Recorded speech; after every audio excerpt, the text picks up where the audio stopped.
रूप से विधायिका को गाइड कर सकती है, विधायक को बता सकती है किस तरह के प्रावधान, किस तरह के प्रावधानों को लाना है या फिर किस तरह के बिलों को लाना है। क्या मेरी बात समझ में आ रही है? सहयोग की भावना बनी हुई है। और अगर कार्यपालिका को ये लग रहा हो कि भैया ये प्रावधान तो अगर हम लाएंगे, अगर यह बिल हम संसद में उतारेंगे तो संसद में बिल फेल कर जाएगा, संसद में यह बिल पास नहीं होगा, तो कार्यपालिका ऐसे बिल को उतारेगी नहीं, है ना, या बिलों में उचित प्रकार के संशोधन करके उतारेगी उसे, ताकि उसे लोकसभा में फेल ना हो या संसद में विधायिका में फेल ना हो। क्या मेरी बात समझ आ रही है? तो कहीं ना कहीं दोनों में आपस में परस्पर सहयोग की भावना हो, ठीक है, कार्यपालिका और विधायिका के बीच में, कार्यपालिका और विधायिका के बीच में परस्पर सहयोग की भावना किसमें है? इसमें संसदीय प्रणाली में, अध्यक्षीय प्रणाली में, संसदीय प्रणाली में, क्योंकि अध्यक्षीय प्रणाली में तो कार्यपालिका विधायिका एकदम अलग अलग है। क्या मेरी बात समझ में आ गई? अध्यक्षीय प्रणाली में कार्यपालिका और विधायिका पूरी तरह से पृथक। क्या मेरी बात क्लियर? लेकिन यही चीज थोड़ा सा फायदेमंद भी हो सकती है। कैसे फायदेमंद हो सकती है समझा चुका हूँ कि जो संसदीय प्रणाली है उसमें प्रधानमंत्री के पास यह पावर नहीं है कि वो संसद से इतर यानी सांसदों से इतर किसी और विशेषज्ञ को क्या बना सके, मंत्री बना सके, जबकि अध्यक्षीय प्रणाली में यह स्वतंत्रता राष्ट्रपति के पास होती है कि किसी भी विशेषज्ञ को, विषय के विशेषज्ञ को वो उसका मिनिस्टर बना दे, उस मंत्रालय का मिनिस्टर बना दे। क्या मेरी बात क्लियर है? और वहाँ पर वैसे अमेरिका में आपको बताया हुआ है कि वेस्टर्न कंट्रीज में मिनिस्टर्स का पोस्ट कौन देख रहे होते हैं, उन्हें क्या बोलते हैं? क्या बताया हुआ क्लास में, शुरुआत में बताया हुआ, उन्हें मिनिस्टर्स नहीं बोलते अमेरिका में। क्या बोलते हैं? उन्हें मिनिस्टर्स नहीं बोलते अमेरिका में, क्या बोलते हैं बताओ? पोस्ट बताओ।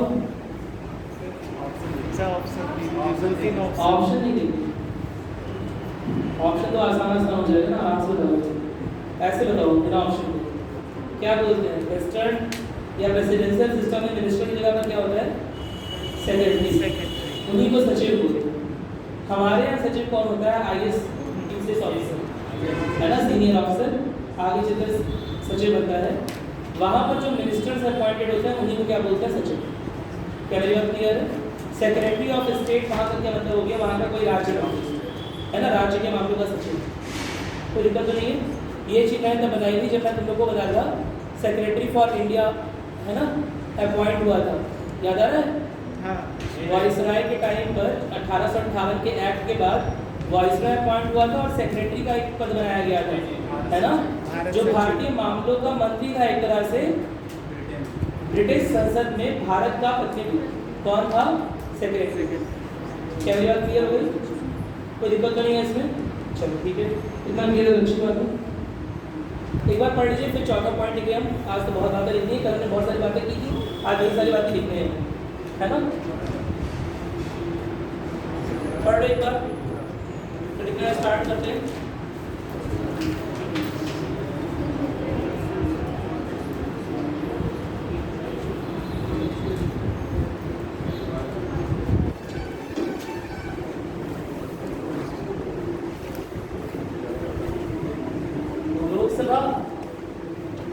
राज्यसभा कार्यपालिका भी है, यहाँ पर हेड पे PM बैठा हुआ है, उसके हेड पे प्रेसिडेंट बैठा हुआ है, वो सब आपको पता है।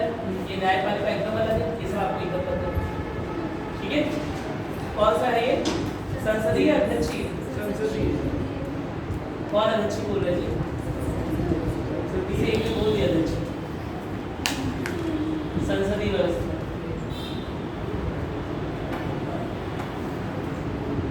ठीक है। इसमें जो लोकसभा और राज्यसभा के सदस्य चुने जा रहे हैं, ये लोकसभा और राज्यसभा के सदस्य असल में कौन है? ये लोकसभा और राज्यसभा के सदस्य असल में कौन है बताओ? हाँ, है कौन? है सांसद। सांसद यानी कि अलग अलग जगहों से या एक ही जगह से? एक ही जगह से। कौन सी एक जगह से? धीरे क्यों बोल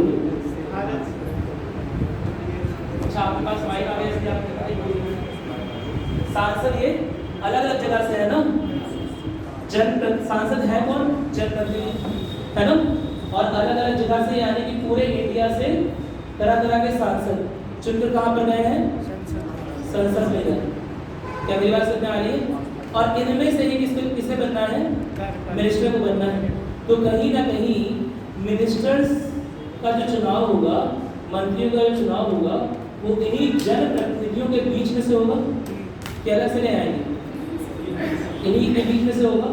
और अगर इन्हीं के बीच में से होना है तो कहीं ना कहीं लोकतांत्रिक व्यवस्था को बल मिलेगा, कहीं लोकतांत्रिक व्यवस्था मजबूत होगी, लोकतांत्रिक मूल्य मजबूत होंगे, है ना। अकेले हेड ऑफ गवर्नमेंट यानी कि अकेले प्रधानमंत्री डिसाइड नहीं कर रहा है कि लोकसभा और राज्यसभा में, या फिर छोड़ो कार्यपालिका में जो मिनिस्टर्स हैं अकेले वो डिसाइड नहीं कर रहा प्रधानमंत्री। समझ आ रहा है? पीएम जो है वो अकेले डिसाइड नहीं कर रहा है, एक फैक्टर और प्ले कर रहा है। ठीक है, एक कारक और है कि जो चुने हुए सांसद अपने अपने क्षेत्रों से आए हुए हैं उन्हीं को मिनिस्टर के रूप में अपॉइंट किया जा सकता है।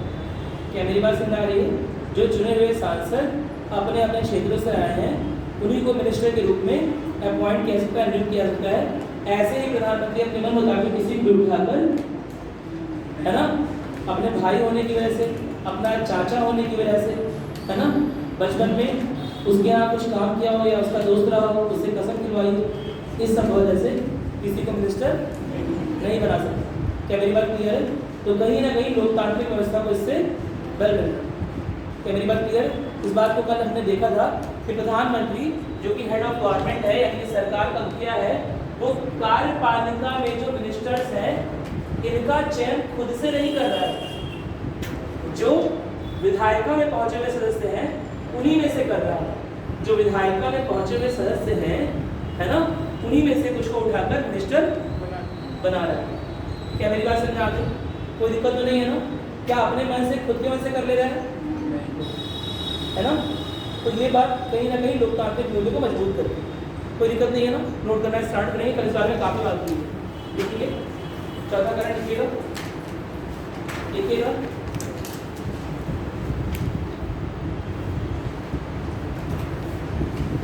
संसदीय प्रणाली की सरकार में 3 कारण लिखवा चुके, चौथा कारण लिखवा रहे हैं। 3 कारण लिखवा रहे हैं, 3 कारण लिखवा चुके हैं कि भारत में पार्लियामेंट्री सिस्टम क्यों चल रहा है, संसदीय व्यवस्था क्यों चल रही है, अध्यक्षीय व्यवस्था क्यों नहीं भारत में चल रही है। क्या मेरी बात क्लियर? 3 कारण हो चुके, चौथा कारण लिख दीजिएगा।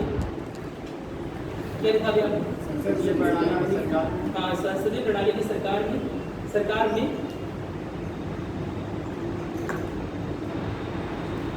जनप्रतिनिधियों को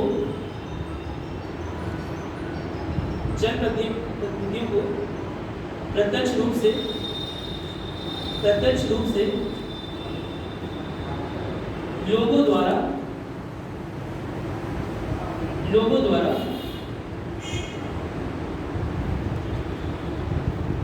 संसद के लिए यानी सांसद के पद पर कह सकते हो, संसद के लिए भी लिख सकते हो या फिर सांसद के पद पर लिख सकते हो। सांसद के पद पर या संसद के लिए चुना जाता है।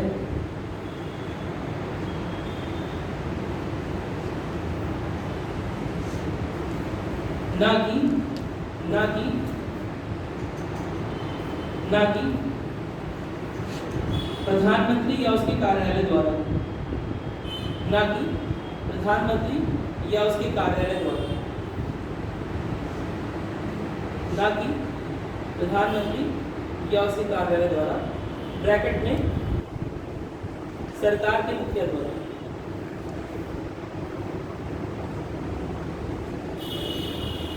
सांसदों का चयन कौन कर रहे हैं? सांसदों का चयन कौन कर रहे हैं? लोग या प्रधानमंत्री? जनता कर रही है ना, लोग कर रहे हैं। क्या मेरी बात समझ में आ रही है? अब ये भारत के लिए बड़ा जरूरी है, भारत के लिए बहुत अच्छा है, क्योंकि इससे कहीं ना कहीं लोकतांत्रिक मूल्य जो है वो मजबूत होगी इस बात को। और इसके अलावा पूरे के पूरे भारत में, जैसे हम बात कर रहे हैं मतलब भारत की बात करते हैं, है ना, ऐसे कुछ नक्शा है डेटा सब भारत का, ऐसे ऐसे है ना, आगे चलते ऐसे कुछ छोटा भारत बना लिया, अलग अलग जगह की अलग अलग परेशानियां। क्या यहाँ की परेशानियां, क्या जम्मू कश्मीर की परेशानियां वही है जो गुजरात की? नहीं, एकदम श्योर है। जम्मू कश्मीर में अलग तरह की परेशानी, गुजरात में अलग तरह की समस्या, अलग तरह की चुनौतियां, केरल में अलग तरह की परेशानियां सरकार के सामने, लोगों के सामने, है ना।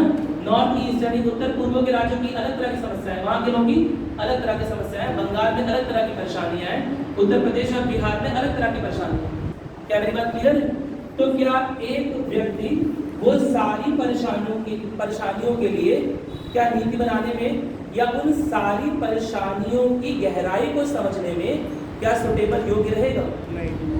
क्या उसकी इतनी योग्यता रहेगी वो हर आदमी से, वो अगर लेट अस सपोज एक आदमी गुजरात का है तो कहीं ना कहीं वो गुजरात से ज्यादा रिलेट करेगा। क्या मेरी बात सुन रही? कहीं ना कहीं बाकी जगह की परेशानियां हो सकता है, कहीं ना कहीं बाकी जगह की परेशानियां हो सकता है उतने अच्छे समझ ना पाए। क्या मेरी बात क्लियर है? और उसी व्यक्ति ने अगर मंत्रिपरिषद का भी चयन कर लिया, यानी कि कार्यपालिका का भी चयन कर लिया, है ना, और सारे के सारे मंत्री जो है या अधिकतर मंत्री जो है वो गुजरात से बना लिए, तो ऐसे में क्या होगा?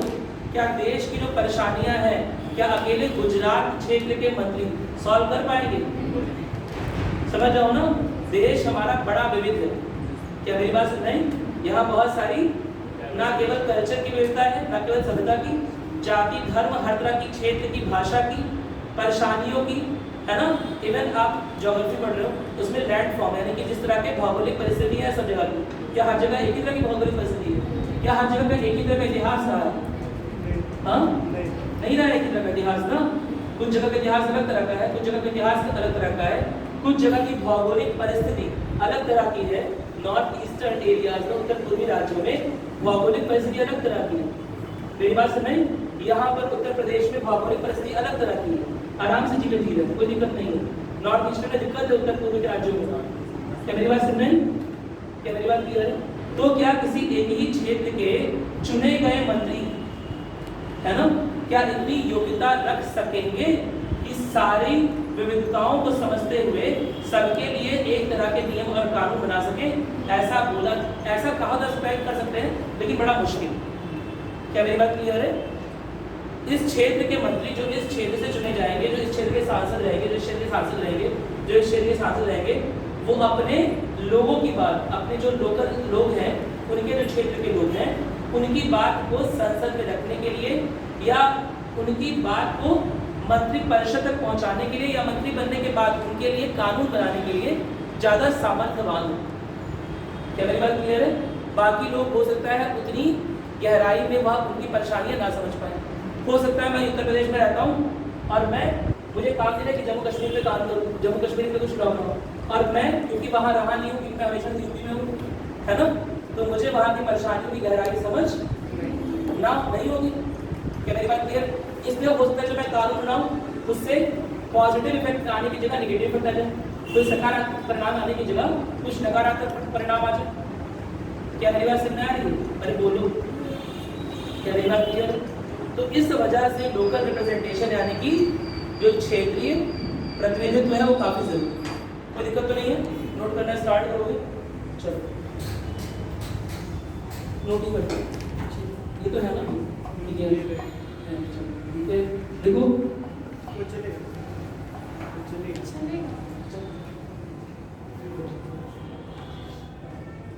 क्या लिखा आपने? उसके कार्यालय द्वारा देखिए यह प्रणाली भारत के लिए अच्छी है क्योंकि इस तरह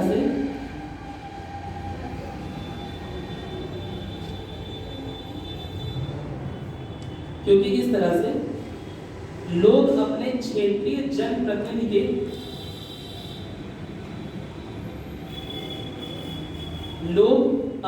क्षेत्रीय जनप्रतिनिधि के द्वारा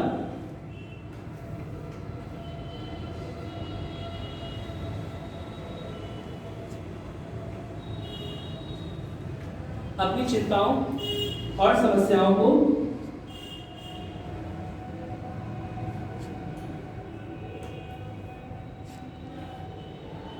अपनी चिंताओं और समस्याओं को संसद में उठा सकती है।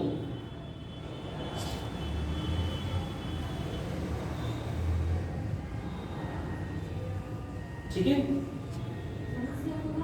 समस्याओं को संसद में उठा सकते हैं, जो कि भारत जैसे विविधतापूर्ण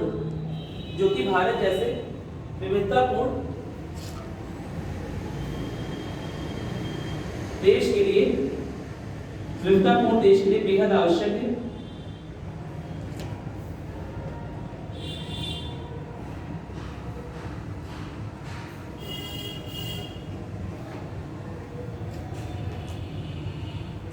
ठीक है, यदि एक व्यक्ति अगर हेड ऑफ गवर्नमेंट है ना, सरकार का मुखिया है, और कार्यपालिका के मंत्रियों का भी चयन वही आदमी कर रहा है, कार्यपालिका के मंत्रियों का चयन भी वही आदमी कर रहा है, ऐसे में क्या हो जाएगा, ऐसे में हो सकता है जो देश के विभिन्न वर्ग हैं, जो विविधता भरा हमारा देश है, उसकी जो विविध आकांक्षाएं समझ रहे हो ना, जो ये आदमी कुछ और चाह रहा है, जो जम्मू कश्मीर में रहता है, जो बिहार में रह रहा है, उसकी डिमांड कुछ अलग है।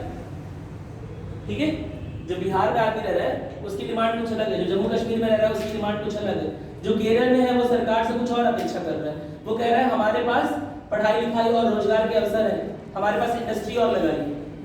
क्या मेरी बात क्लियर? बिहार वाला बोल रहा है हमें शिक्षा दीजिए, उत्तर पूर्व राज्य वाला बोल रहा है कि हमारे यहाँ भौगोलिक परिस्थितियां खराब है, यहाँ पर इंडस्ट्रियल डेवलपमेंट करिए, या फिर सेफ्टी और सिक्योरिटी के लिए कुछ लगाइए, यहाँ पर इंफ्रास्ट्रक्चर का विकास करिए। क्या मेरी बात समझ आ रही है?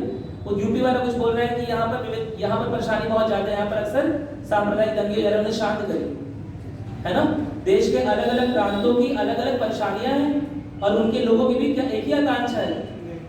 क्या देश के लोगों की आकांक्षा एक ही है? नहीं, कुछ मामलों में कुछ आकांक्षाएं एक जैसी हो सकती है, हमारे देश पर किसी का आक्रमण ना हो, क्या मेरी बात समझ रहे हैं? लेकिन कुछ आकांक्षाएं उनकी अपने निजी क्षेत्रों से संबंधित भी हो सकती हैं, और उन निजी आकांक्षाओं को, उन क्षेत्रीय आकांक्षाओं को पूरा करने के लिए कोई क्षेत्रीय प्रतिनिधि तो होना चाहिए।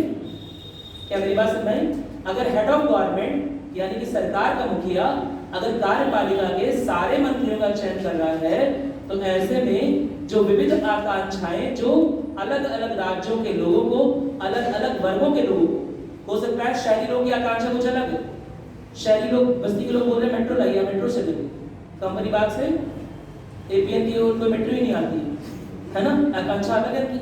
और ट्राइबल लोग की आकांक्षा कुछ अलग हो सकती है, आदिवासी क्षेत्रों की आकांक्षा अलग हो सकती है। वो बोलेंगे बहुत डेवलपमेंट आप कर रहे हैं, माइनिंग करके पूरा खराब कर देते जंगल, और जंगल लगाइए, जंगल के लिए कानून लाइए कि बड़े आराम से जंगलों को काटा नहीं जा सके।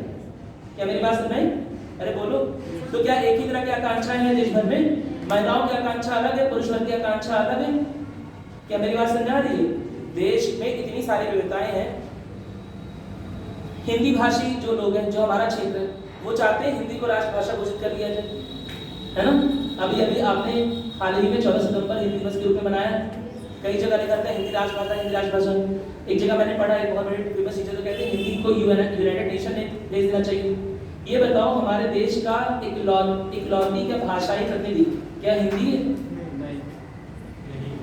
हाँ नहीं है ना। कन्नड़ किस देश में बोली जाती है? अरे देश में किस देश में बोली जाती है? भारत में ही ना। तमिल किस देश में बोली जाती है? भारत में। मलयालम, बंगाली, गुजराती, समझ गए? समझ आ गया? तो क्या इकलौती हिंदी भाषा को ही हर जगह सर्वोपरि कर दे? क्या ऐसे में उनके अंदर पृथककरण की मांग, क्या मेरी बात समझ पा रहे हैं? और कहीं ना कहीं संकीर्णतावाद, कहीं ना कहीं ये लगेगा कि हम इंफीरियर है, हमें संकीर्ण बनाया जा रहा है, हमारे भाषाई इतिहास को कम आंका जा रहा है, हमारी भाषा को नीचा दिखाया जा रहा है। क्या मेरी बात समझ? क्या ऐसा अन्य राज्यों को या अन्य क्षेत्रों को नहीं लग सकता? लग सकता है, एकदम लग सकता है। क्या मेरी बात कि राजस्थानी को क्यों नहीं वही चीज दे रहे हैं? क्यों नहीं जम्मू कश्मीर की डोगरी जो भाषा है वहां को क्यों नहीं दे रहे हैं वही वरीयता जो हिंदी को प्राप्त है? क्यों नहीं मराठी को दे रहे हैं वही वरीयता? क्यों नहीं गुजराती को दे रहे हैं? क्यों नहीं मलयालम को दे रहे हैं? कन्नड़, तमिल, तेलुगु को क्यों नहीं दे रहे हैं? क्या मेरी बात समझ आई? कोई दिक्कत तो नहीं है? अगर सारे के सारे सांसद किसी एक ही क्षेत्र के पहुंच गए, केवल हिंदी भाषा क्षेत्र ही पहुंच गए, हिंदी भाषी पहुंच गए, है ना। सारे के सारे विधेयक केवल हिंदी भाषा में ही छाप रहे हैं, कोई डिस्कशन किसी और भाषा में करने को तैयार ही नहीं है, या फिर इंग्लिश में बताने को तैयार नहीं है, जिसे कॉमन लैंग्वेज बना गया। आगे चलकर हिंदी और इंग्लिश को कॉमन लैंग्वेज बना गया। क्या मेरी बात सुन रहे हैं? तो ऐसे में क्या विविध आकांक्षाएं लोगों की पूरी हो पाएंगी? क्या लोग समझ पाएंगे कौन से बिल कैसे आए कैसे नहीं है, क्या बातें हो रही? क्या मेरी बात समझ में आ रही है? तो बहुत सिंपल भाषा का एग्जाम्पल मैंने दिया, ऐसा है नहीं इंडिया में, लेकिन भाषा का एग्जाम्पल दिया। अक्सर हिंदी भाषी जो क्षेत्र है वो अन्य भाषाई राज्यों पर अपना वर्चस्व कायम करने की कोशिश इस तरह से करते हैं। क्या मेरी बात सुनी? जिसका संख्या ज़्यादा उसकी बात ज़्यादा सुनी आती है। तो हमारी संख्या थोड़ी ज़्यादा है, बताया था ना। 1971 के बाद उन्होंने अपनी जनसंख्या पर कंट्रोल कर लिया और हमारी जनसंख्या कंट्रोल नहीं हुई, है ना। तो कहीं ना कहीं हमारा वर्चस्व हम देखते हैं हर जगह ज़्यादा है, संसद में भी हमारा वर्चस्व ज़्यादा है। लेकिन इसके लिए क्या हम संसद में कोई प्रावधान ले आए हिंदी को राजभाषा घोषित कर दें? अगर हमने हिंदी को राजभाषा घोषित कर दिया तो उसी दिन से तमिल, बंगाल जो समृद्धशाली भाषाई इतिहास है इन लोगों का, है ना, उन्हें लगेगा कि हम पर किसी तरह से अतिक्रमण किया जा रहा है। हमारे भाषाई इतिहास को सरकार जो है वो इग्नोर कर रही है, उसे कंसीडर नहीं कर रही है। क्या मेरी बात क्लियर है? कोई दिक्कत तो नहीं है ना। देश में इतनी सारी विविधताएं हैं, देश में इतनी सारी विविधताएं हैं कि देश के लिए ज़्यादा बेहतर सिस्टम कौन सा काम करता? पार्लियामेंट्री सिस्टम, संसदीय व्यवस्था। क्योंकि हेड ऑफ गवर्नमेंट, सरकार का मुखिया जो है वो सारा का सारा काम किससे बातचीत करने के बाद कर रहा है? मंत्रिपरिषद। और वो मंत्रिपरिषद आया कहाँ से है? सांसदों से। और वो सांसद चुनके कहाँ से आए हैं? अलग अलग क्षेत्रों से, अलग अलग वर्गों के, अलग अलग धर्मों के, अलग अलग जातियों से, अलग अलग लिंग के भी। क्या मेरी बात क्लियर है? तो देश में जितनी भी तरह की विविधता है उन सब का प्रतिनिधित्व कहीं ना कहीं संसद में हमें देखने को मिलता है। देश में जितनी भी प्रकार की भिन्नता है उन सबका प्रतिनिधित्व हमें कहीं ना कहीं देखने में देश की संसद में मिल रहा है। क्या मेरी बात समझ में? कोई दिक्कत तो नहीं है। और इसीलिए पार्लियामेंट्री फॉर्म ऑफ गवर्नमेंट यानी कि संसदीय व्यवस्था हमारे देश के लिए जरूरी है, क्योंकि हेड ऑफ गवर्नमेंट एक इलेक्ट हो गया, उसने एक्सपर्ट को भी बुला लिया, लेट अस सपोज, लेकिन हो सकता है कहीं ना कहीं वो अपने भाषा, अपने क्षेत्र, अपने लिंग को वरीयता दे दे, या अपनी सभ्यता को, अपने धर्म को वरीयता दे। क्या मेरी बात क्लियर है? जो कि भारत जैसे देश के लिए अच्छा नहीं, स्वस्थ नहीं। क्या मेरी बात क्लियर? अरे बोलो, समझ में आया? नोट करो, लिखो आगे।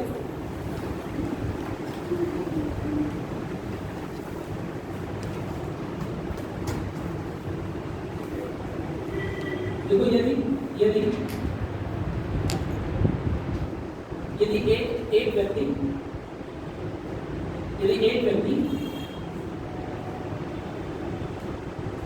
यानी सरकार का मुखिया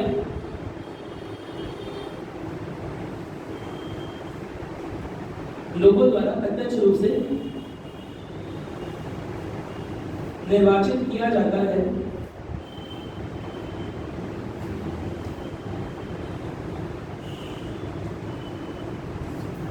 जैसा कि अध्यक्षीय प्रणाली में होता है,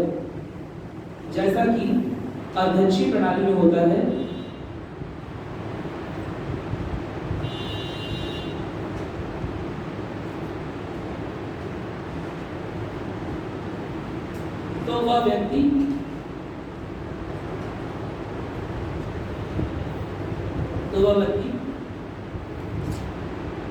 भारतीय जनसंख्या के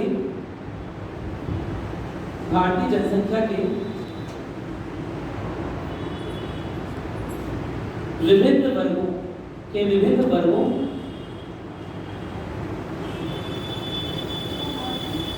जनसंख्या के विभिन्न वर्गों की विविध आकांक्षाओं को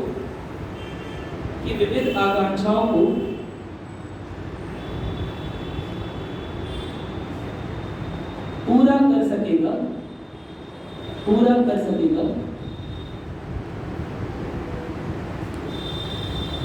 ऐसा कहना बड़ा मुश्किल,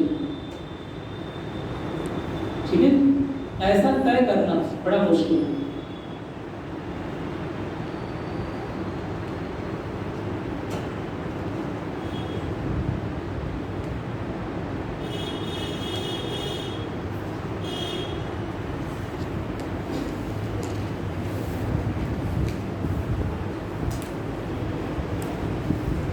अप्रॉक्सीमेट भारत बना रहा हूँ, पूरा मत मानिएगा, ठीक है, लगभग बना रहा हूँ, है ना। हम लोग कहाँ पर है? यूपी में, उत्तर प्रदेश। जल्दी बनाना है, डिजाइन बनाऊंगा तो टाइम लग जाएगा, बस समझ लो, लोग यूपी में है ना। मुझे तुमने किसी तरह से सांप काम या तुम्हें मिलाकर बना दिया, क्या बना दिया? प्रधानमंत्री। क्या मेरी बात में? अब क्या तुम्हारी अपेक्षा नहीं रहेगी मैं तुमने से कुछ लोग को मंत्री पद दे दूं? अध्यक्ष प्रणाली की बात कर रहे हैं, तुम्हारा सांसद चुना जाना जरूरी नहीं है। मंत्री परिषद के लिए मंत्री पद पर होना तुम्हारा जरूरी, सॉरी सांसद पद पर होना तुम्हारा जरूरी नहीं है अध्यक्ष प्रणाली। लेकिन तुम्हारी आकांक्षा क्या होगी? क्योंकि मैं तुम्हारे क्षेत्र से संबंधित हूँ, तुम्हें पहले से जानता हूँ और तुम्हारे ही सहयोग से क्या बना, तुम्हारे ही सहयोग से पूरा बोल रहा हूँ, है ना। तुम्हारे सहयोग से क्या बन गया हूँ? पीएम बन गया हूँ। तो ऐसे में क्या तुम्हारी अपेक्षा नहीं रहेगी तुम्हें मंत्री परिषद में मंत्री बना दूं? रहेगी? क्या मेरी बात क्लियर है? एक व्यक्ति जब हेड ऑफ गवर्नमेंट बन गया है ना, तो हेड ऑफ गवर्नमेंट बनते ही क्या उसका जेंडर, उसका लिंग पीछे छूट गया? क्या उसकी जो विविधता है, उसका सभ्यता, उसकी जाति, उसका धर्म, उसका क्षेत्र, उसकी भाषा, समझ रहा हो ना, यह सब पीछे छूट गया? क्या उसके फैमिली फ्रेंड सब पीछे छूट गए? नहीं पीछे छूटे, छूट जाना चाहिए। मेरी बात समझ में? छूट जाना चाहिए, क्योंकि अब वो क्या बन गया है? सरकार का मुखिया, उसके लिए सब बराबर होने चाहिए। क्या मेरी बात समझ आ रही? उसके लिए सब बराबर होने चाहिए। लेकिन क्या उसके जस्ट जिस दिन वो प्रधानमंत्री बन गया या सरकार का मुखिया बन गया उसी दिन ऐसा हो गया, ऐसा कोई जरूरी नहीं। ऐसा होना चाहिए बात अलग। कहीं ना कहीं उसका अपने धर्म के प्रति झुकाव हो सकता है, कहीं ना कहीं अपनी जाति के प्रति, अपने क्षेत्र के प्रति, अपनी भाषा के प्रति, अपनी सभ्यता के प्रति और अपनी लिंग के प्रति झुकाव हो सकता है। क्या मेरी बात समझ में? नहीं समझे बात? और अपने लिंग के प्रति कोई जरूरी नहीं है। हो सकता है यहाँ पर कोई प्राइम मिनिस्टर ट्रम्प आ गए, बोले आज से जितनी जो भी काउंसिल ऑफ मिनिस्टर बना रहा हूँ सब में केवल मंत्रियां कौन बनेंगी? फीमेल्स, लड़कियां, औरतें। कर सकता है ऐसे? नहीं कर सकता। अब उसने उठा लिया हॉलीवुड की एक हीरोइन को, एक्ट्रेस को, और बना दिया मंत्री परिषद में अपॉइंट कर दिया। नहीं समझे बात? समझा? एक बार हॉलीवुड उठा लिया खुद चाह, दीपिका, कैटरीना, सबको, है ना, अपने ऑर्डर में उठा लिया जिससे जो मन कर रहा है, सबको मंत्रालय बांट दिए। क्या इसकी रोकथाम हो सकती है? हो सकती है, लेकिन 5 साल बाद। मेरी बात समझ? नहीं बात समझ? उतने साल तक श्रद्धा कपूर जो है, समझा, वही शिक्षा मंत्रालय देखेंगे, समझा, तुम्हारी शिक्षा में ग्रहण लग जाएगा। समझा रहे? बहुत सिंपल सी बात है, क्योंकि उसकी निजी चयन पर आ गया है ना, तो उसकी निजी वरीयता क्रम पर आ जाएगा। निजी रूप से चयनित कर रहा है ना, तो तुम्हारी आकांक्षाओं का ध्यान रखेगा, अपनी आकांक्षा का ध्यान रखेगा। अपनी आकांक्षा नहीं आई, ठीक है, तुम्हारी आकांक्षा का ध्यान रखेगा, अपनी आकांक्षा का ध्यान रखेगा, अपनी आकांक्षा का ध्यान रखेगा। क्या मेरी बात सुन रहे? तुम्हारी आकांक्षाओं का ध्यान तो वही रखेगा जो जनप्रतिनिधि तुम्हारे सपोर्ट से पहुंचा है ना, क्योंकि हो सकता है अगले इलेक्शन में तुम्हें से हटा दूं, पूरी संभावना है अगले इलेक्शन में तुम्हें से हटा दूं, उसके खिलाफ रिवोल्ट करो, बगावत करो, प्रोटेस्ट कर दो, मूवमेंट कर दो, सरकार को गिरा दो। क्या मेरी बात समझ में आ गई? कोई दिक्कत तो नहीं है? तो ऐसे में सरकार के मुखिया के पास अगर इतनी अधिक पावर आ गई, जैसा देखो कई लोग बोलते हैं सर प्रेसिडेंशियल सिस्टम अच्छा है, पार्लियामेंट्री सिस्टम अच्छा है, कैसे बोले? देखो ऐसा नहीं कि कोई इसमें अच्छा है कोई खराब है। किसी चीज के लिए, किसी देश के लिए कुछ अच्छा है, किसी देश के लिए कुछ अच्छा है। भारत जैसे विविधतापूर्ण देश के लिए पार्लियामेंट्री सिस्टम यानी कि संसदीय प्रणाली ही अच्छी है। क्या मेरी बात समझ? और अमेरिका भी विविधतापूर्ण है, बहुत विविधतापूर्ण है, लेकिन उसकी विविधता इतनी नहीं है जितनी कि भारत की। उसकी विविधता इतनी नहीं है जितनी कि भारत की है। पहले से ही लोकतंत्र अच्छा खासा एस्टैब्लिश है। क्या मेरी बात क्लियर है? जो वीकर सेक्शन है, जो कमजोर वर्ग है समाज के, उन्हें ऐसे ही सरकार वहां भी दबा नहीं सकती है। उन्हें अलग से राजनीतिक संरक्षण की जरूरत नहीं है ना, उन्हें ऐसे ही दबाया नहीं जा सकता। वो अभी अपने अधिकारों को लेकर काफी मुखर है, जो कि यहाँ पर नहीं। क्या मेरी बात क्लियर है? तो अगर भारतीय परिप्रेक्ष्य में देखा जाए, अगर भारतीय परिस्थितियों के अनुसार देखा जाए, अगर भारतीय समाज और यहाँ के पॉपुलेशन नागरिकों के अनुसार देखा जाए, उनके शैक्षिक स्तर के अनुसार देखा जाए, तो कहीं ना कहीं पार्लियामेंट्री सिस्टम या संसदीय प्रणाली ही बेहतर है। अध्यक्षीय प्रणाली उतनी अच्छी नहीं। अध्यक्षीय प्रणाली अच्छी होती है ना, बताया था ना, अध्यक्षीय प्रणाली की अच्छाई क्या होती है? स्थिर सरकार, है ना। अब स्थिर सरकार की अच्छा होती है, सरकार ने एक डिसीजन ले लिया, अब 4-5 साल तक उसके पास टाइम है, वो उसी डिसीजन को सही प्रूव करेगी, एक ही दिशा में चलेगी, अलग अलग दिशा में नहीं भागेगी। प्रेसिडेंट को पूरी अथॉरिटी दे दी ना तुमने, प्रेसिडेंट को पूरी अथॉरिटी दे दी। अब प्रेसिडेंट अपने मन से काम करेगा, स्थिरता मेंटेन रहेगी, है ना। कुछ दिनों के लिए थोड़ा सा लोकतांत्रिक मूल्य थोड़े से कम हो, लोकतांत्रिक मूल्य है वहां के समाज, समझ लो ना, संविधान में अलग से लोकतांत्रिक मूल्यों की चर्चा नहीं। क्या मेरी बात समझ में? तो बहुत सिंपल सी बात है कि ऐसी सरकार जो है, जो एक आदमी चला रहा होता है ना, वो डिसीजन मैंने बताया था ना, डिसीजन तुरंत ले सकती है। ये बात एक बार प्राइम मिनिस्टर और कैबिनेट वाले में भी हुई थी, याद आ रहा है बात?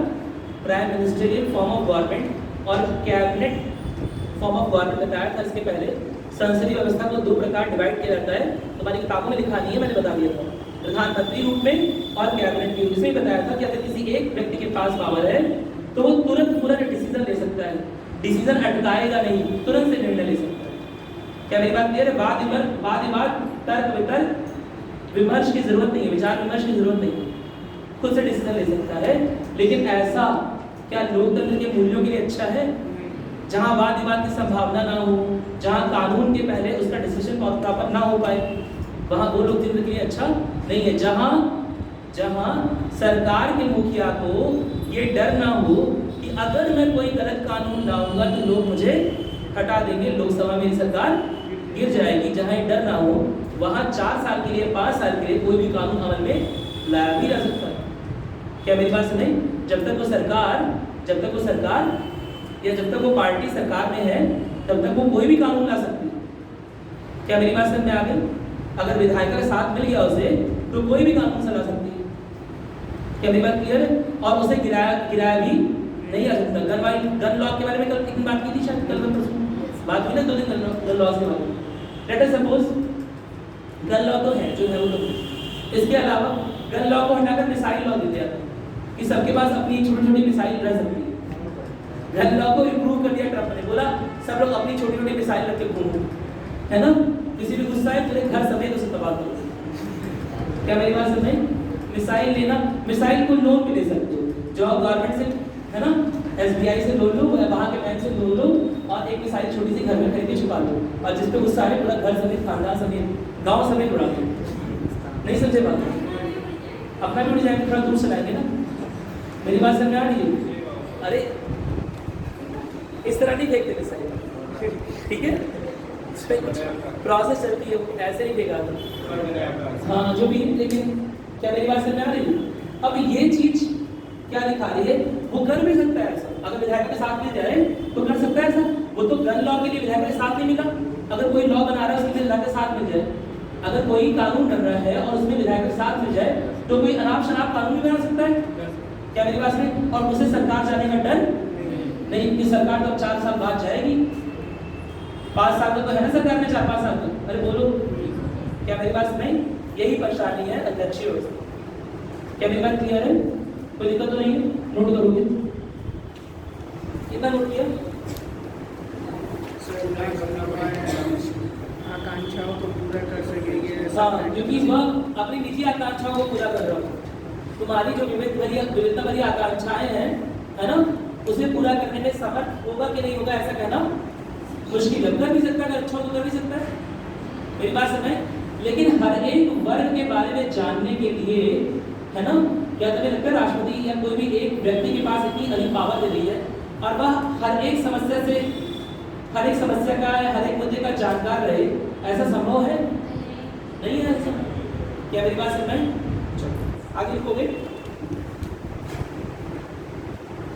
लोगों पैराग्राफ लिखोगे, पैराग्राफ से जुड़े बात लिखोगे। क्योंकि ब्रिटिश काल से ही भारतीय ब्रिटिश काल से ही भारतीय संसदीय व्यवस्था से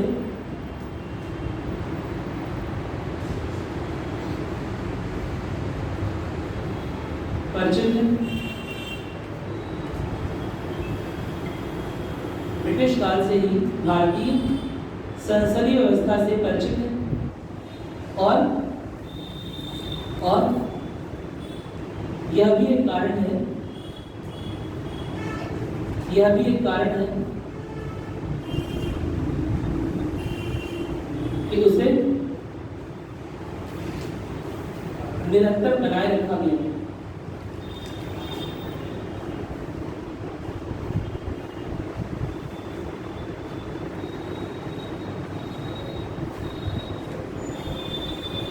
निरंतर बनाए रखा गया। ठीक है, कोई संसदीय व्यवस्था में घटक दल भी अप्रोच कर सकते हैं, हालांकि घटक दल उसमें भी हो सकते हैं अध्यक्षीय व्यवस्था में, लेकिन इसमें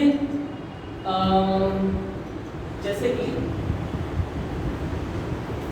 इस बार पिछली बार के चुनाव में गवर्नमेंट को कितने परसेंट लोगों का वोट मिला है पता है? 100% लोग सपोज, ठीक है, 100%। पाई चार्ट समझते हैं आप लोग? पाई चार्ट पढ़ लिया कि नहीं पढ़ा? ये पाई चार्ट बता रहा हूँ, इसे 360 डिग्री को आप 100% समझ लीजिए, 100%। क्या मेरी बात सुन रहे हैं? कोई दिक्कत तो नहीं है? तो इस 100% में पिछली सरकार को केवल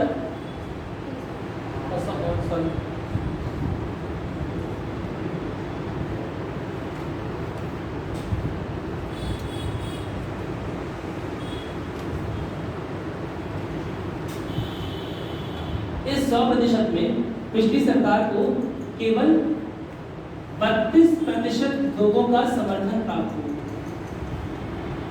केवल महज 32% लोगों ने बीजेपी को वोट किया और बाकी सब ने बीजेपी को वोट नहीं किया। बाकी सब कितने होंगे? 68%, यानी 68% लोगों ने उस पार्टी को वोट नहीं किया जिस पार्टी के प्रधानमंत्री और मंत्रिपरिषद इस समय है, लेकिन फिर भी सरकार चल रही है। स्थिर सरकार, स्थिरता में कोई कमी नहीं है। ऐसा क्यों संभव है? क्योंकि अलग अलग घटक दल सपोर्ट कर रहे हैं, पहली बात। दूसरी बात सिंगल लार्जेस्ट पार्टी होनी चाहिए। भले 32% लोगों ने सपोर्ट किया है, भले 32% लोगों ने सपोर्ट किया है, लेकिन इस 32% के अकॉर्डिंग जज नहीं होता है। किसके अकॉर्डिंग होता है भाई? एमपी हो गए, एबीसी, ऐसे मान लो 3 पार्टियां है ना, कई सारे MP number 1, MP number 2, MP number 3 ऐसे मान लेते हैं। 3 पार्टियों के एमपी, एक पाया 40%, ये पाया 30, ये पाया 20, सपोज कर रहे हैं। क्या मेरी बात क्लियर है? दोबारा ये पा रहा है 35%, ये पाया 30, कितना बच गया? या जिसे और 34%, कितना बच गया? अरे माइनस प्लस जल्दी करो यार। 21%, कितना? 21 ना, ठीक है, 30 है, ठीक है। चलो तो बोल रहे हो, सही बोल रहे हो, पढ़े लिखे लोग, ठीक है। तीसरा बता दो, एक और पार्टी लेते हैं। दूसरी पार्टी कुछ नहीं पाई आप, ABCD, ये पाया है महज 30%, ठीक है। ये वाला पाया 25%, ये वाला पाया 25%, ये वाला पाया है इस चुनाव 20%। मेरी बात सुनाई? इतने प्रतिशत लोगों ने बी पार्टी को सपोर्ट किया, इतने प्रतिशत लोगों ने सी पार्टी को सपोर्ट किया, इतने प्रतिशत लोगों ने ओवरऑल बी पार्टी को सपोर्ट किया। लेकिन हर बार किसका एमपी चुनाव जीत कर आया है? कौन सी पार्टी का? ए का, बी का या सी का? देख लो, हर बार किसका एमपी चुनाव जीत कर आया है? ए का ना। मेरी बात सुन रहे? तो देखने में लग रहा है कि 3 सीट थी और 100% वोटिंग ए पार्टी के पक्ष में गई। लेकिन आंतरिक स्तर पे देखो, क्या 100% वोटिंग क्या ए पार्टी के पक्ष में है? नहीं है। ये काटेगा है चुनाव, 40-30, 35-34, 30-25 काटेगा चुनाव। लेकिन क्या एक भी एमपी इस पार्टी का दिख रहा है? नहीं दिख रहा। क्या मेरी बात समझ में आई? कोई दिक्कत तो नहीं है? क्या मेरी बात समझ पाओ? मैं बोल रहा हूँ किसे नहीं आया बताओ? ये बात नहीं आया तो पूछो इसे दोबारा। आसान सा है ये, है ना? अलग अलग जगह हैं, अलग अलग बस्ती, लखनऊ, गोरखपुर मान लो, ठीक है। यहाँ पर ए पार्टी को मिला 40%, बी पार्टी को मिला 30%, सी पार्टी को 20%, डी को कुछ नहीं मिला, ठीक है। यहाँ पर 35, 34, 31, डी पार्टी कुछ नहीं मिला। यहाँ 30, 25, 25, डी पार्टी को 20%। क्या मेरी बात समझ में? तो क्या देख कर बताओ, क्या लोगों ने केवल यही पार्टी को सपोर्ट किया है? नहीं किया है। क्या 100% समर्थन ए पार्टी के साथ है? नहीं है। फिर भी तीन के तीनों एमपी किसके हैं? ए के हैं। यानी देखने में ऐसा लग रहा है कि 100% सपोर्ट किसे मिला है? ए पार्टी को। लेकिन असल में क्षेत्रीय स्तर पे ऐसा नहीं। क्या मेरी बात समझ में आ गई? कोई दिक्कत तो नहीं है? क्या मेरी बात क्लियर है? इंडिया में ये बात समझ लो कि ऐसा बहुत, जैसे अभी इतनी पॉपुलर गवर्नमेंट, इतनी पॉपुलर लोकप्रिय सरकार है, उससे भी 32% मिल रहा है। इंडिया में तो कभी 50% क्रॉस हुआ ही नहीं आज तक। किसी एक पार्टी को सब लोगों ने 50% से ऊपर वोट किया ही नहीं। आज तक जो मैक्सिमम पहुंचा है, जितनी भी कुल वोटिंग पड़ी है, वो 48% पहुंचा है कि 48% लोगों ने एक बार कांग्रेस को वोट किया था राजीव गांधी के टाइम पर। वो भी तब जब इंदिरा गांधी की तुरंत हत्या हुई थी। सिंपैथी वोट मिला। सिंपैथी वोट समझ रहे हो ना? हाँ, सहानुभूति के लिए कांग्रेस सहानुभूति हो गई थी, इसलिए लोगों ने कांग्रेस को वोट दिया था। 48% वोट कांग्रेस को मिला, 50% कभी नहीं। तो इंडिया में तो ऐसा हुआ ही नहीं। तो इस हिसाब से तो सरकार बननी नहीं चाहिए अगर अच्छी सरकार होती तो। क्या मेरी बात समझ में आ रही है? नहीं बात समझ में? किसी एक पार्टी को फुल सपोर्ट नहीं मिला, फिर भी सरकार चल रही है। क्या मेरी बात क्लियर है? कोई दिक्कत तो नहीं है ना इसमें? अरे बोलो, क्या मेरी बात समझ में आ गई? नोट करो, चलो नोट करो। अब तो कुछ समझने वाली नोट में लग नहीं है, क्या टॉपिक खत्म कर रहे हैं। चलो देखो,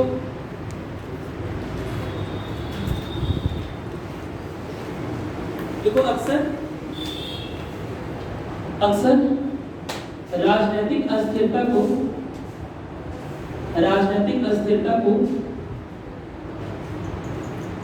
या राजनीतिक अस्थिरता का हवाला देकर, हवाला समझते हो ना? वजह बताकर। अक्सर राजनीतिक अस्थिरता का हवाला देकर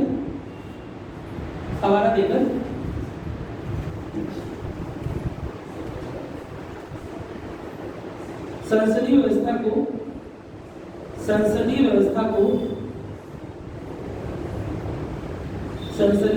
को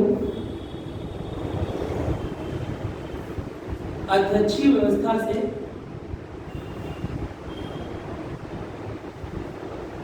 बदलने की बात कही जाती है।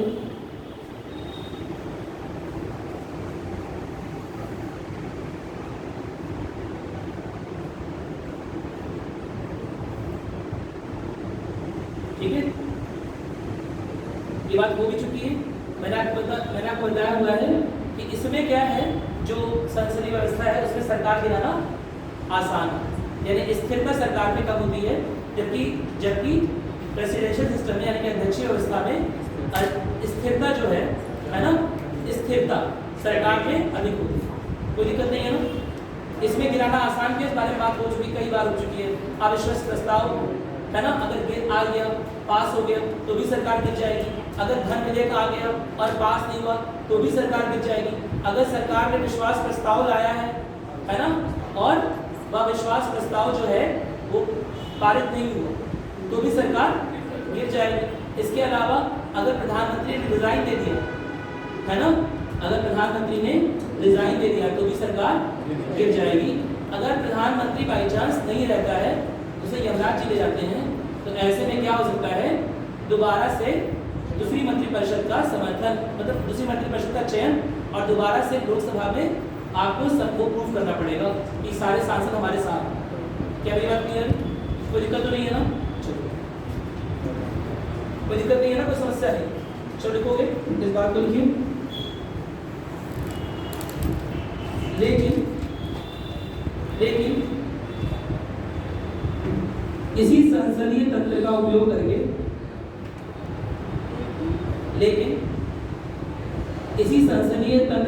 करके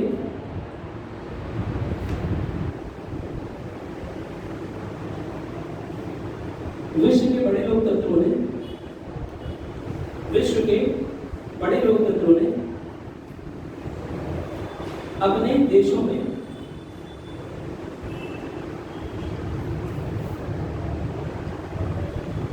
स्थिर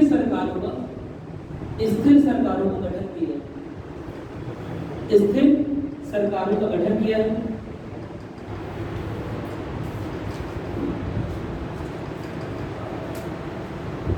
भारत में, अगली लाइन देखिएगा, भारत में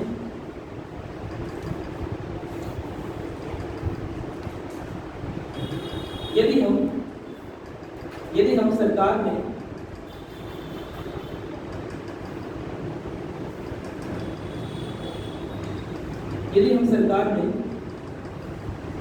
राजनीतिक अस्थिरता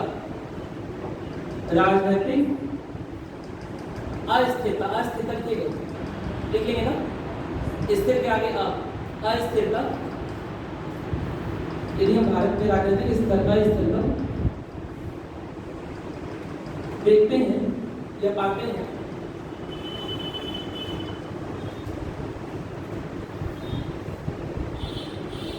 तो इसका कारण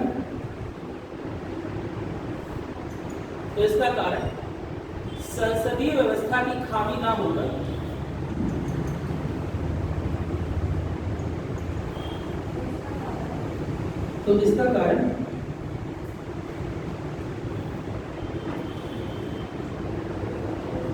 संसदीय व्यवस्था की खामी ना होकर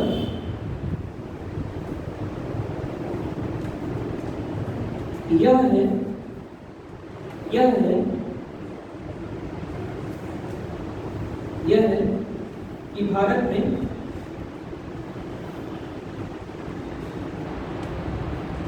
कोई भी एक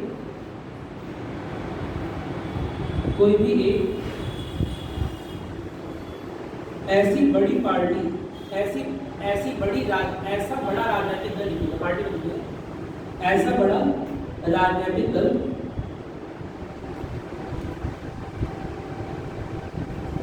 नहीं है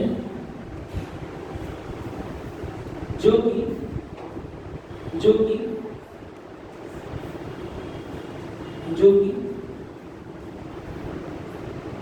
समाज के अलग-अलग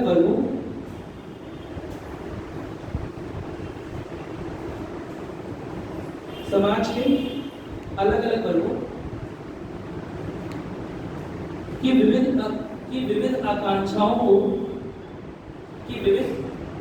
आकांक्षाओं को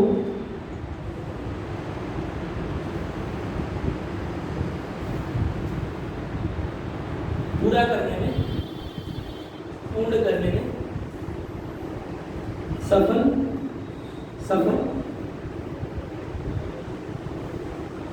रहा हूं। कोई भी बड़ा एक ऐसा राजनीतिक दल नहीं है ना, जिसके पास 50% वोटिंग जा रही है। क्यों ऐसा है? क्या कारण? कई सारी पार्टियां।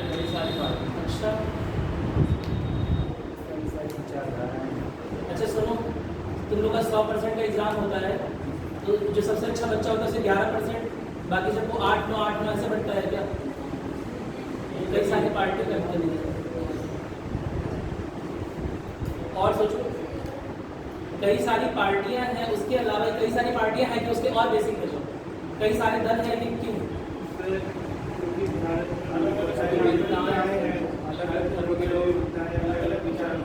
अलग-अलग जाति संबंधित, अलग-अलग धर्म संबंधित पार्टी, अलग-अलग विभिन्न वर्गों के प्रतिनिधित्व के रूप में अलग-अलग दल हैं।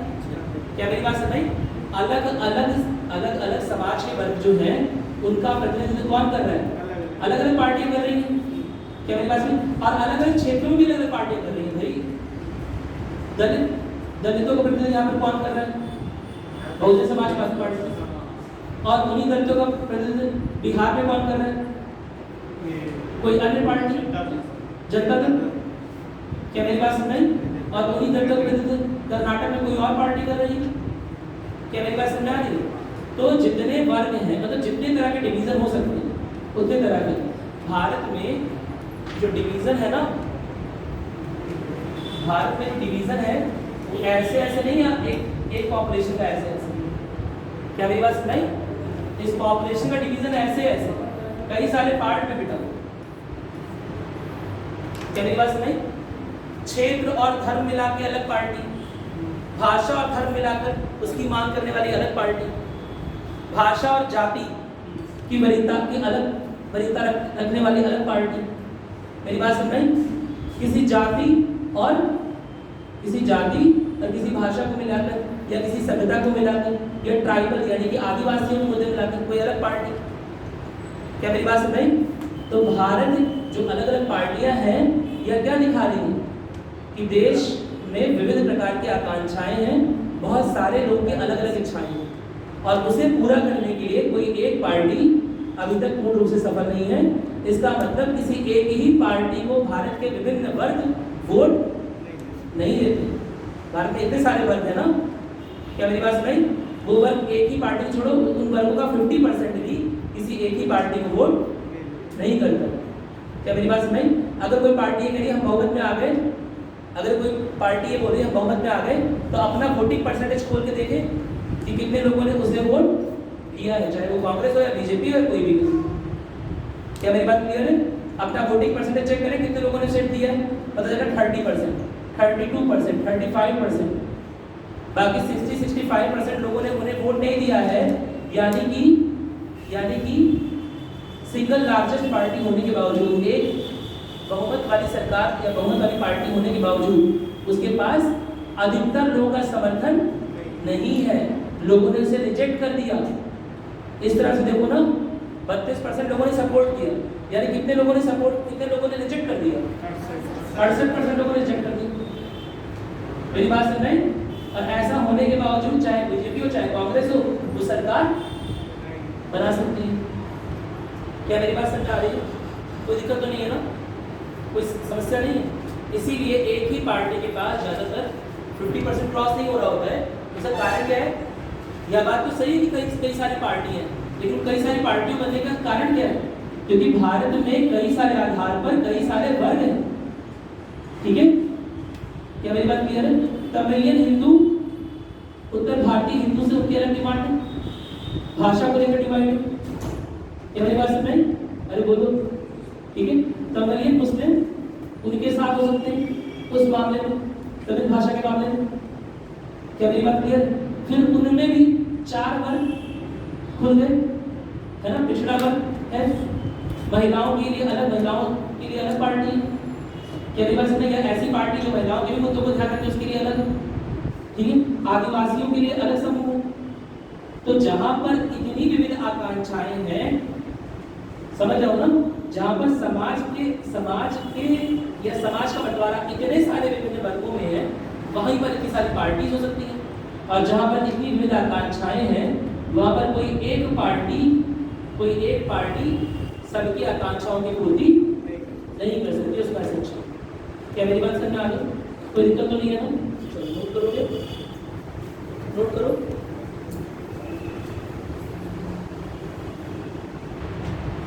देखो साथ ही साथ अच्छा, एक परेशानी तो ये हो गई। दूसरी परेशानी क्या है? शायद आपने नाम सुना हो हॉर्स ट्रेडिंग। आपने इसका नाम सुना? हॉर्स ट्रेडिंग की बहुत प्रचलित है। अगर न्यूज़ पढ़ते रहे होंगे तो सुना होगा या पढ़ा होगा। हिंदी वाले भी हॉर्स ट्रेडिंग क्या होता है? हो सकता है एग्जाम में आज ऐसे नोट करो। हॉर्स ट्रेडिंग किसे बोलते हैं? हाँ, वेरी गुड। MLA या MP की खरीद फरोख्त को बोलते हैं हॉर्स ट्रेडिंग। क्या मेरी बात समझ आई? तो ना केवल एक पार्टी सरकार के समाज के विभिन्न वर्गों समाज के विभिन्न पक्षों की आकांक्षाओं को पूरा करने के लिए सक्षम है।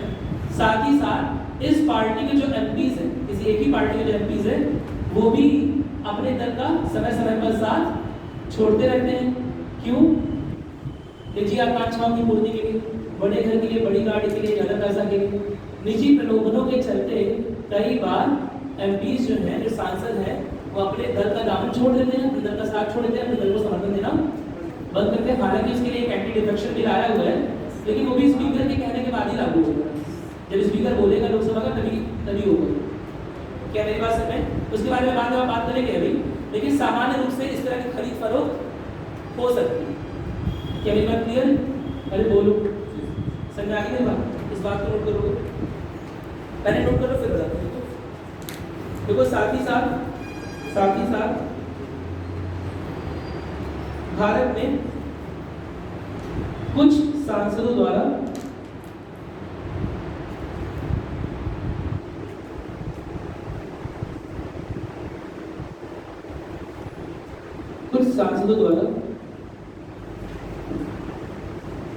गैर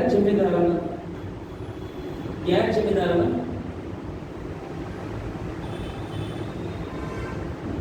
बर्ताव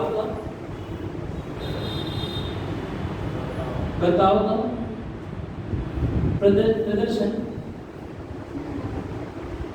गैर जिम्मेदाराना बर्ताव का प्रदर्शन निजी प्रलोभनों के चलते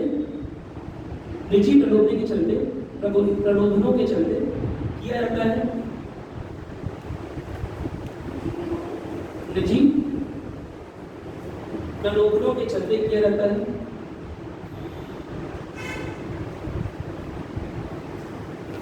ठीक है। साथ ही साथ आगे देखो, साथ ही साथ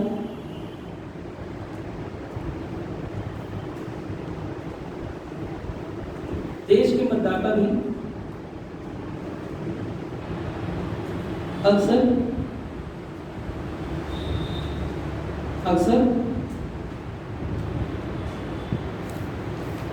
संकीर्णतावाद समझते, संकीर्ण छोटा, ठीक है, संकीर्णतावाद से प्रभावित होकर ऐसे सांसदों को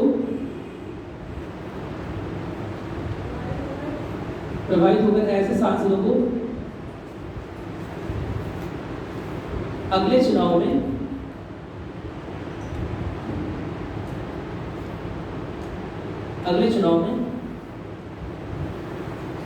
बाहर का रास्ता नहीं दिखाते, संसद से बाहर का रास्ता नहीं दिखाते,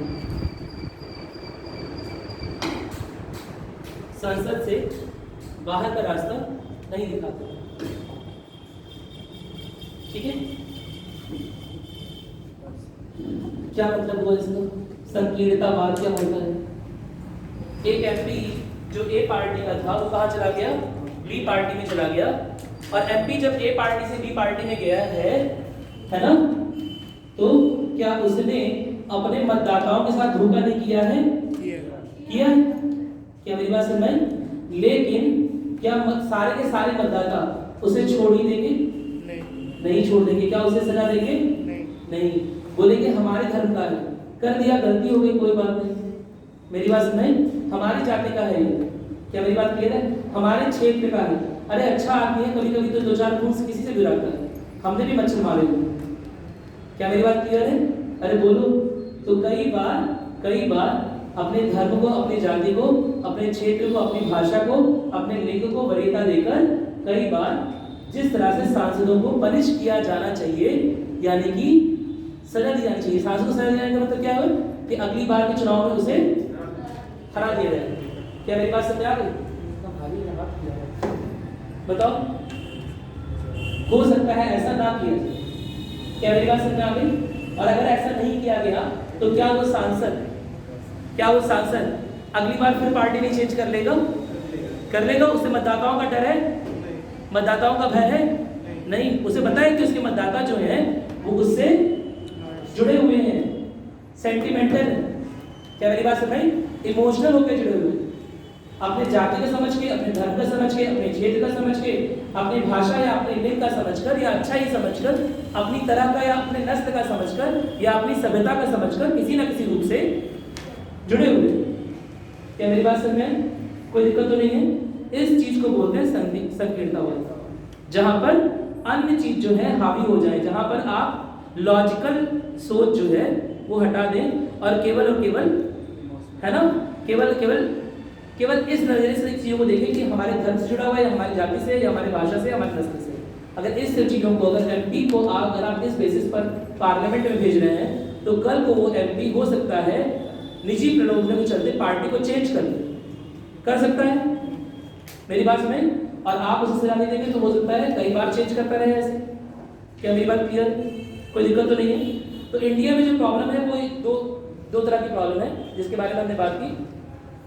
पहली तो हमने क्या बात की? पहली प्रॉब्लम क्या है? कई तरह के विविध आकांक्षाएं, और दूसरा क्या है? हॉर्स ट्रेडिंग की प्रॉब्लम, है ना। निजी प्रलोभनों के चलते क्या होता है, कई सारे एमपीज बिक जाते हैं। ऐसे मुझे बुलवा दिए, कई सारे एमपीज बिक सकते हैं, खरीद फरोख्त हो सकती है उनकी, है ना। हॉर्स ट्रेडिंग मतलब होता है पर्दे के पीछे कोई बातचीत हो गई, गुप्त बातचीत हो गई, जिसमें कोई समझौता हो गया जिससे मतदाताओं का कोई लेना देना नहीं है। क्या मेरी बात समझ में आई?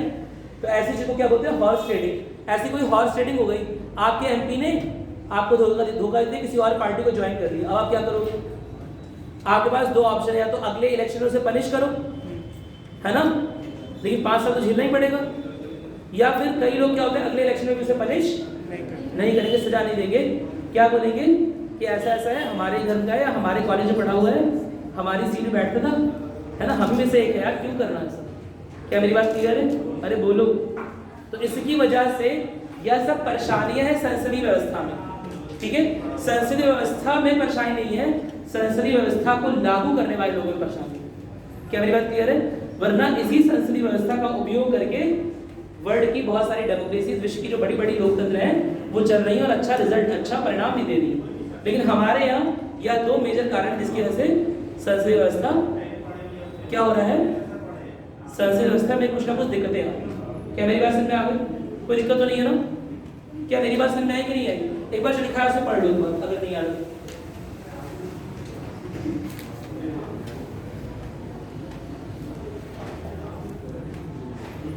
अब इसे सही करने के लिए क्या करेंगे वो लिखते हैं, देखिए, क्योंकि पूछा जाएगा ना कि संसदीय व्यवस्था की क्या परेशानी है, तो आपको परेशानियां केवल लिखनी नहीं है, आपको उपचार भी कुछ लिखने हैं। आपको उपचार अपने एंड से लेने हैं, लिखोगे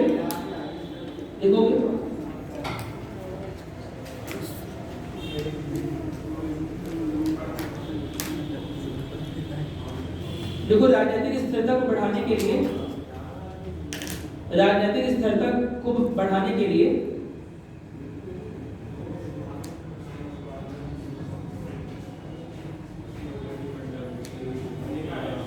सरकार की राजनीतिक स्थिरता को बढ़ाने के लिए अविश्वास प्रस्ताव जैसे यंत्रों की जगह पर, अविश्वास प्रस्ताव जैसे यंत्रों की जगह पर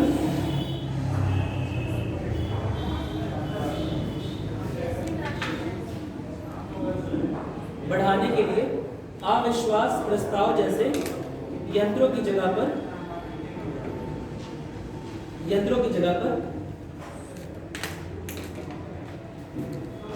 यंत्र क्यों बोल रहा हूं? अविश्वास प्रस्ताव एक तरह का यंत्र ही तो है जिससे सरकार को हटाया जा सकता है।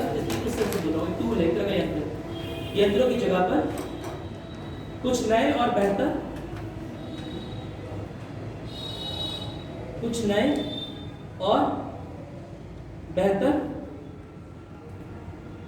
यंत्रों का इस्तेमाल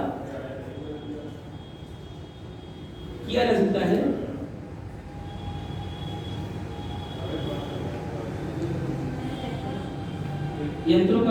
सकता है जिनमें से एक है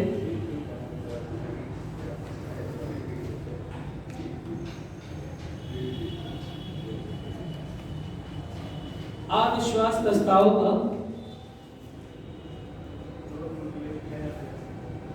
या अविश्वास का रचनात्मक प्रस्ताव, अविश्वास का रचनात्मक प्रस्ताव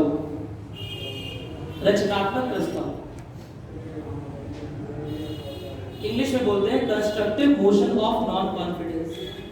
constructive motion of non confidence. एक बार अविश्वास प्रस्ताव आ गया सरकार के लिए, फिर अब दोबारा से क्या कराना पड़ेगा, इलेक्शन कराना पड़ेगा, जो कि एक बड़ी प्रोसेस होगी, है ना।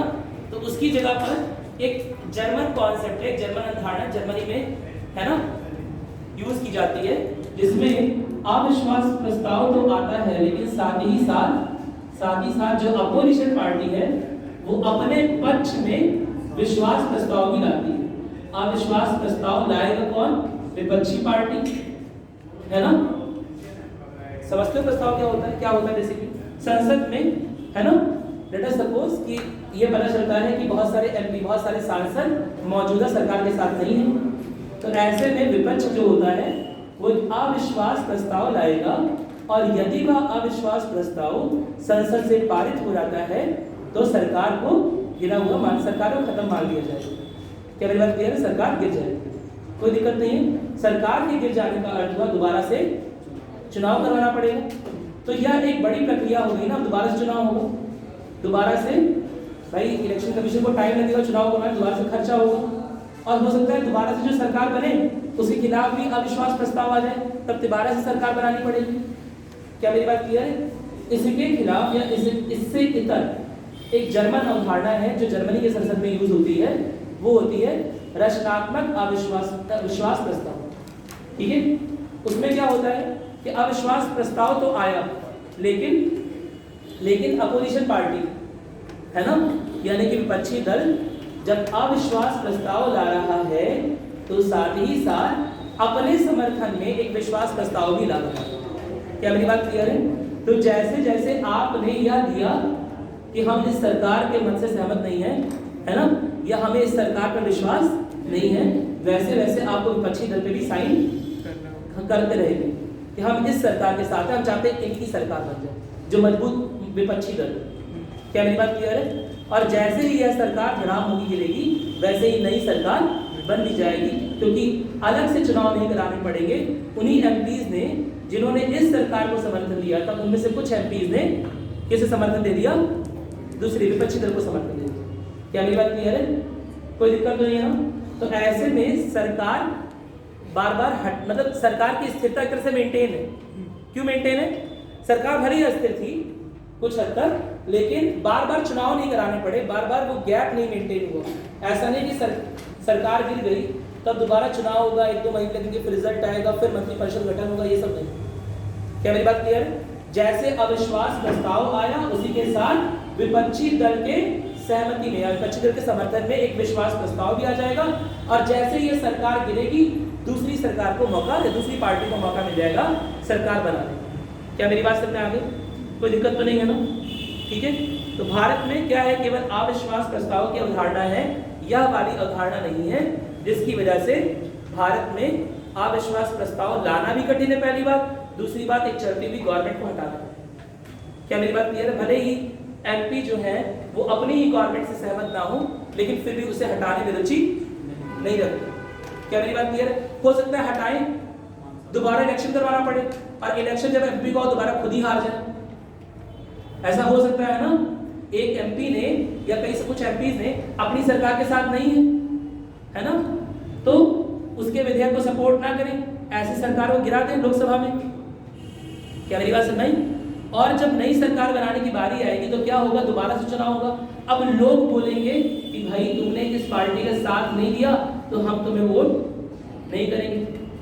ऐसे सांसद परेशानी में आ सकते हैं ना। क्या मेरी बात समझ? और बार बार चुनाव ही होता रह जाएगा। ठीक है, तो इससे बचने के लिए जर्मन कॉन्सेप्ट है। नोट कर लिया? क्या नोट किया? मुझे नहीं पता किसी किताब में लिखा है कि नहीं, इसमें हर जगह कंस्ट्रक्टिव मोशन लिखा हुआ है, मैंने तो हिंदी में ट्रांसलेट करके रचनात्मक लिखा है। मेरी बात समझ आ रही है? मुझे नहीं लगता शायद हिंदी की किसी भी किताब में लिखा हुआ है, मुझे लगता नहीं है। रश्मिकांत ने दिया हुआ रचनात्मक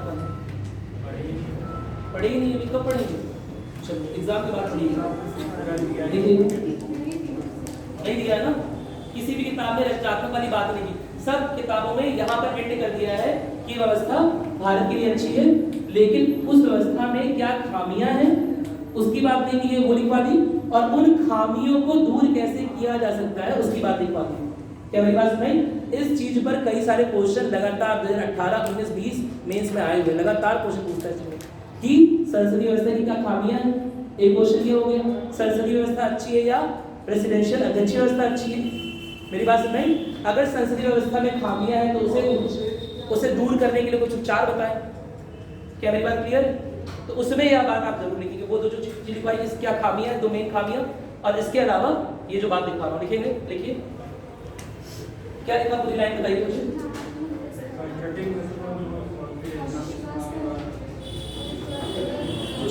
लाइन पूरी हुई नहीं सर इस्तेमाल किया था जिनमें से एक है अविश्वास का रचनात्मक। हाँ, जिसमें एक है अविश्वासवाद का रचनात्मक प्रस्ताव। देखिएगा, यह एक जर्मन अवधारणा है जिसके अंतर्गत लोकसभा में दो प्रस्ताव एक साथ पारित किए जाते हैं। लोकसभा में दो प्रस्ताव एक साथ पेश किए जाते हैं, पारित नहीं होती, दो प्रस्ताव एक साथ पेश किए जाते हैं।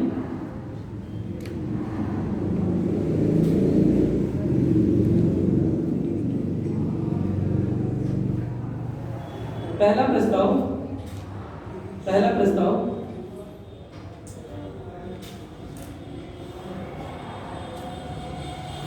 प्रस्ताव सदन में मंत्रिपरिषद के प्रति, मंत्रिपरिषद ब्रैकेट में सरकार के प्रति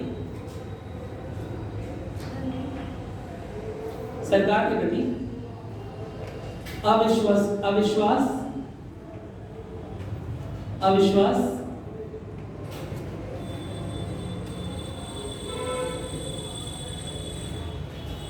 को दिखाने के लिए लाया जाता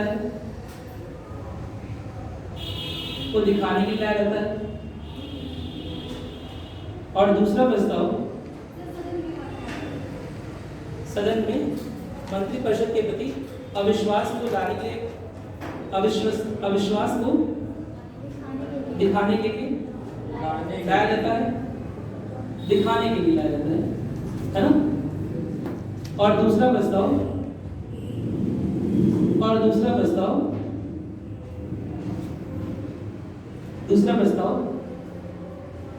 विपक्षी दल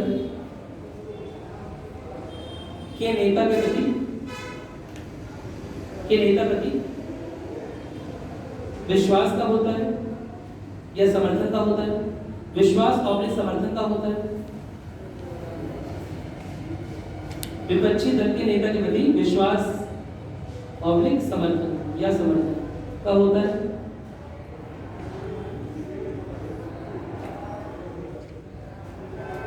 आगे लिखेंगे पूर्ण विराम के बाद दोनों प्रस्तावों को एक साथ पेश किया जाता है और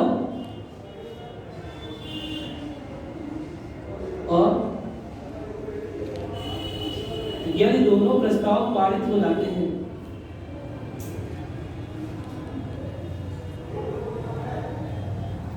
ये दोनों प्रस्ताव पारित करते हैं तो ऐसे में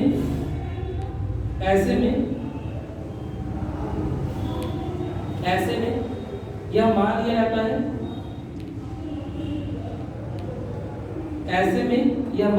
है, कि ज्यादातर सांसदों का समर्थन, अधिकतर सांसदों का समर्थन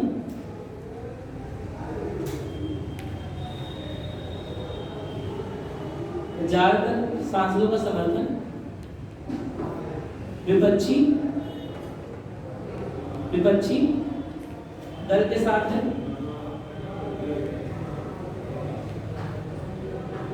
और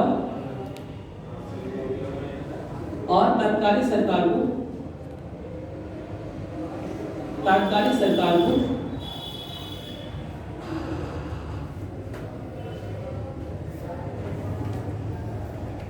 इस्तीफा देना होता है,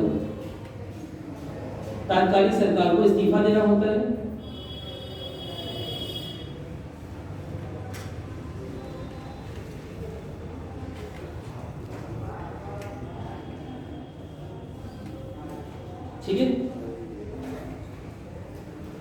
यदि एक मोशन पास हो गया, लेट अस सपोज कि नो कॉन्फिडेंस अविश्वास प्रस्ताव तो पास हो गया, लेकिन अपोजिशन पार्टी के प्रति विश्वास प्रस्ताव पास नहीं हो रहा है ना। ऐसे तो सकता है ना, दो प्रस्ताव एक साथ आए, एक तात्कालिक सरकार के प्रति अविश्वास का और दूसरे विपक्षी दल के प्रति विश्वास का। एक पास हो गया, दूसरा पास नहीं हुआ, ऐसे में क्या होगा? नहीं, चुनाव नहीं होगा। स्टेबल गवर्नमेंट, स्टेबिलिटी, ये मान लिया जाएगा कि बेटर अल्टरनेटिव नहीं है, यानी कि अच्छा विकल्प नहीं है, और मौजूदा विकल्पों में तात्कालिक सरकार को ही काउंसिल ऑफ मिनिस्टर के रूप में रखा जाएगा। मेरी बात सुनाई? मंत्रिपरिषद भले ही अविश्वास आ गया है, लेकिन फिर भी इनके समर्थन में नहीं आया, विपक्षी दल के समर्थन में नहीं आया है, तो ऐसे में पुराने वाली सरकार ही कंटिन्यू करेगी। क्या मेरी बात क्लियर है?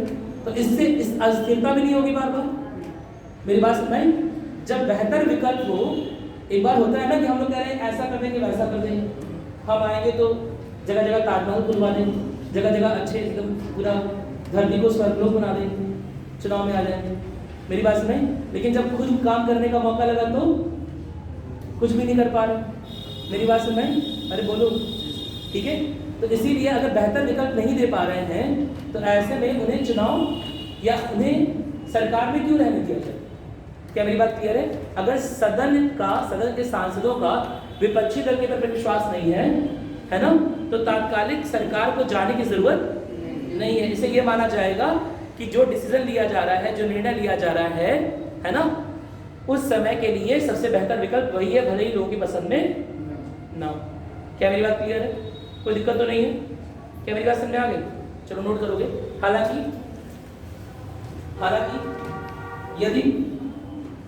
यदि पहला प्रस्ताव पास हो जाता है, यदि पहला प्रस्ताव पारित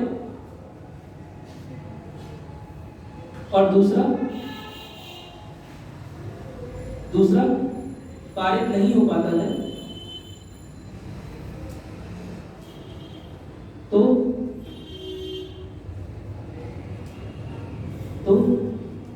तात्कालिक मंत्रिपरिषद ही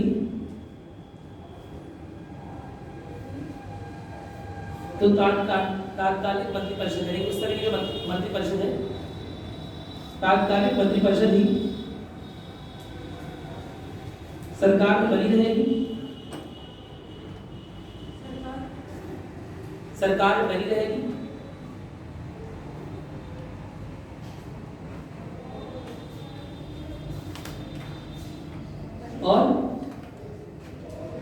और इसे एक बेहतर विकल्प का अभाव, और इसे एक बेहतर विकल्प का अभाव माना जाएगा। इस यंत्र का उपयोग करके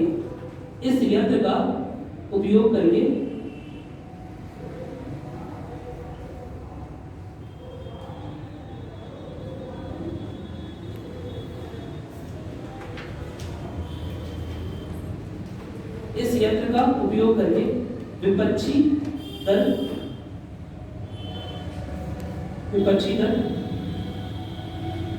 गैर जिम्मेदाराना रूप से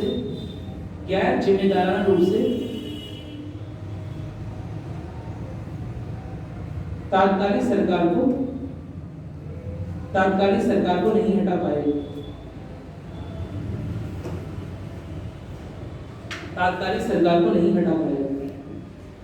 क्या मेरी बात समझ में आ गई? अरे बोलो, ठीक है। संसदीय व्यवस्था की अच्छाइयां हमने देखी, कुछ कमियां भी हैं, है ना। ऐसा नहीं कि सब कुछ अच्छा ही अच्छा है, सब कुछ हरा ही रहा है, लेकिन कुछ कमियां जो है वो कल बात करेंगे, ठीक।